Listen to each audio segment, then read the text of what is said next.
You ever get that thing, where everyone's going on about something amazing, but you've never actually seen it yourself? Yeah, I know exactly what you mean. Like everyone's always raving about kingfishers. Oh, yeah. These like jewel-toned birds that flit around by the riverbank. Right. But they're so elusive, I swear I've never even seen a bad photo of one, let alone. You just hear the legend. Yeah. It's like this badge of honor among, like, nature lovers. Oh, totally. Like, you haven't really experienced the riverbank until you've had that, like, magical kingfisher encounter. Right. Like, you haven't really arrived. Exactly. But today on the show, we are diving deep. Oh, nice. Into the expertise of a local wildlife photographer. Right.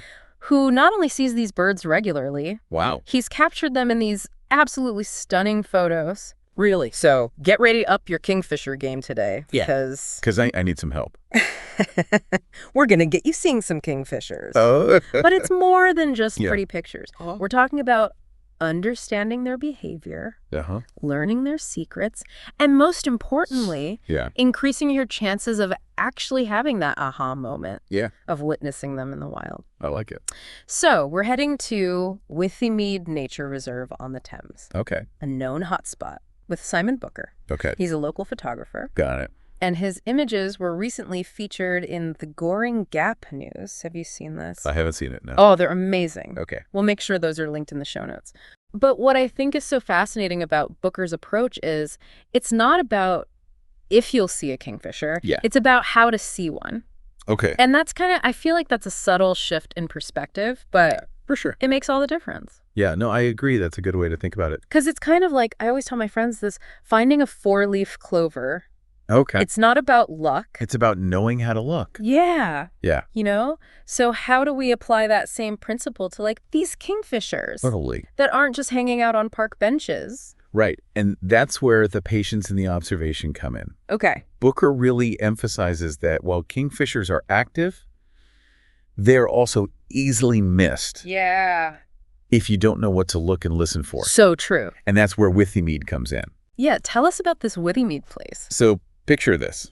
You've got this hidden oasis of calm, and it's nestled right alongside the bustling River Thames. Oh, okay. Just a stone's throw from the boats and the rowers. Withymead. It's a haven of peace and tranquility. That sounds so idyllic. Right. No wonder the kingfishers love it there. Yeah. It's got this slower moving water in the inlet, which creates the perfect fishing ground for them. Okay. And it's got this quiet atmosphere that makes it ideal for, just sitting back and being patient and observing. So we got the where. Yeah. But to really understand the how, Okay. we need to step into Simon Booker's shoes for a minute. Okay. And the article really describes his dedication so vividly. You're right. I mean, this is not someone who's strolling through the park snapping some pics on their phone. No. This is serious business.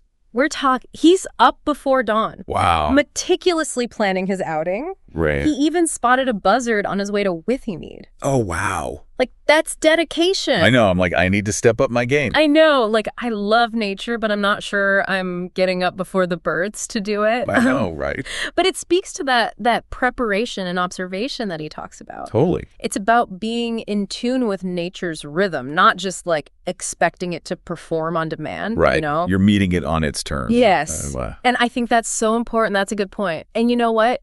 His patience, it really paid off because he had a record day on this particular outing. Oh, really? He had 16 kingfisher sightings. 16. 16. In one go. That's incredible. Okay, spill the tea. What are we missing? Yeah. What are these elusive kingfisher behaviors we need to be watching for? Okay.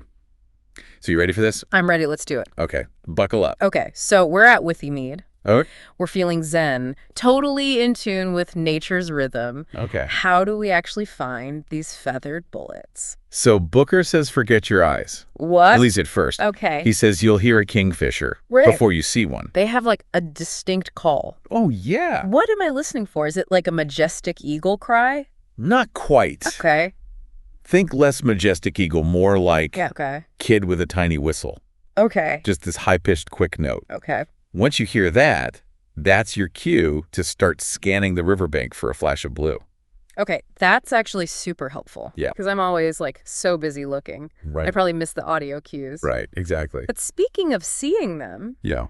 these birds are famous for their speed. Yeah. How do you even track something that Booker describes as a blue bullet? I know, it's not an exaggeration. Yeah. These tiny birds, they can hit incredible speeds just skimming above the water. Really? Like, if you're lucky enough to spot one, do not blink. Oh my gosh. Because they can cover such a huge distance in a flash. Wow. So it's really a test of your reflexes then. Like, totally. No wonder they're so hard to photograph. Exactly. So let's say we're lucky enough to, spot this blue streak. Okay. What then? Look for those telltale perching moments. Okay. Booker explains that kingfishers will often perch for, extended periods, just scanning the water for fish. And that is your prime viewing opportunity.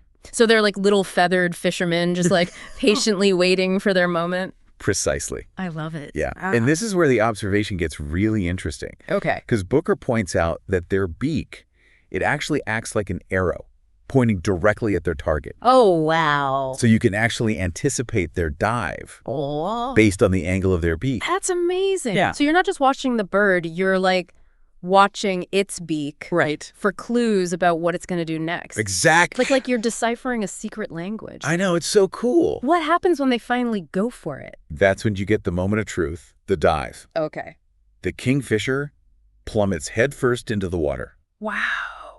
Incredible speed and precision. Oh my God. Imagine, the sudden splash, the spray of water droplets catching the light. Yeah. It's supposed to be just remarkable. Talk about a need for speed. I know, right? But they don't just dive for the fun of it, do they? No, they gotta eat. Okay. Booker describes how after a successful catch, they fly back to their perch for a quick meal. And I mean quick. Okay. They'll often stun the fish by banging it on a branch before devouring it in a matter of seconds. Wow. So every second counts with these birds? Totally. From the initial whistle to the lightning fast dive Yeah. and the quick bite. Yeah. No wonder people rarely see the whole show. It's true. This is way more intense than I imagined. It's a lot. And just remember, they have to eat a lot.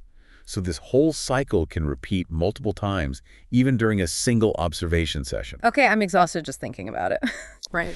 These birds are like tiny bundles of energy. They really are. But there's something about that relentless energy, that vibrancy, Yeah. that makes them so captivating. You know? totally. It's not just about their beauty, it's about their whole approach to life. You're hitting on something really important here, Observing kingfishers, it's not just about, checking off a box on a bird watching list. Yeah. It's about connecting with a creature that embodies speed, precision, Yeah. this incredible zest for life. And sometimes you stumble upon these truly mind-blowing facts that elevate the experience even further. Right. And speaking of mind-blowing, this next fact blew me away. Okay, hit me with it. Apparently, the kingfisher's beak, It wasn't just designed for stunning fish. It inspired some serious engineering. Okay, so the kingfisher beak, stunning fish, serious engineering. Remind me about this. okay, so you know the Japanese bullet train? Yeah, who doesn't love a bullet train?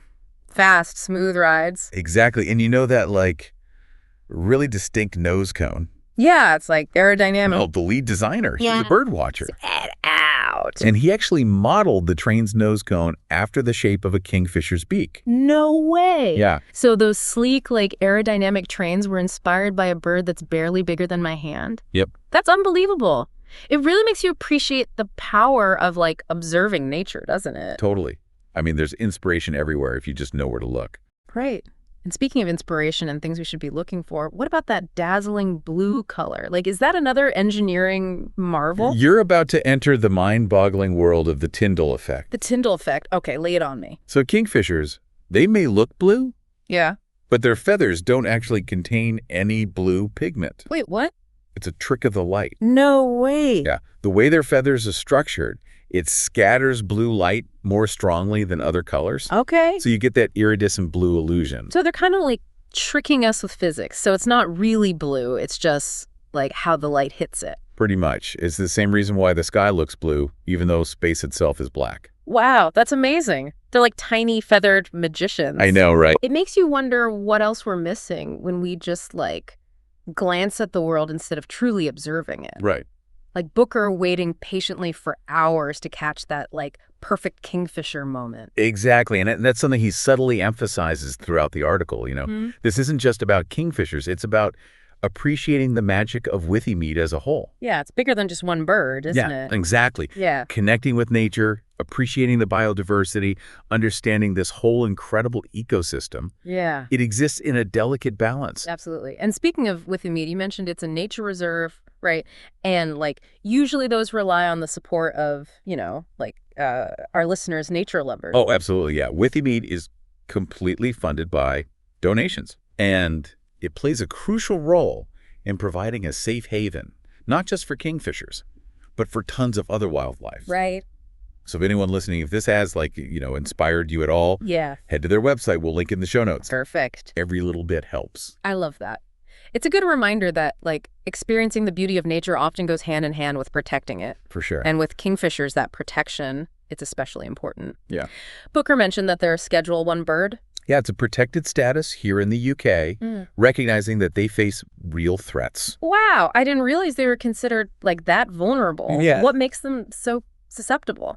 Habitat loss is a major factor. Right. As humans continue to kind of develop and encroach on these natural spaces. Mm-hmm. Kingfishers, they lose those crucial nesting grounds in their fishing areas. It's true. It's a stark reminder that our actions have a ripple effect, Yeah, it really makes you think their vulnerability, it's really a reflection of our own impact on the environment. Totally. And the responsibility falls on us to be mindful of their needs. Yeah, yeah. So maybe Booker's message isn't just about spotting a kingfisher. Maybe it's about opening our eyes to the bigger picture. Absolutely, yeah. His closing message about kingfishers being a Schedule 1 bird, it's not just a fun fact. It's a call to action. Right. It's a reminder that these dazzling creatures, they depend on our respect, our awareness, and our commitment to protecting their habitats. What a powerful note to end on. Right. It's a reminder that sometimes the most beautiful things in life, they're also the most fragile, and it's up to us to ensure their survival. So next time you're near a riverbank, take a moment to slow down, listen for that telltale whistle, and maybe, just maybe, you'll have your own magical kingfisher encounter. I hope so. And when you do, just remember that bigger picture, that delicate balance that allows these incredible creatures to thrive. Yes. Until next time, keep exploring, keep learning, and keep diving deep into the wonders of our natural world.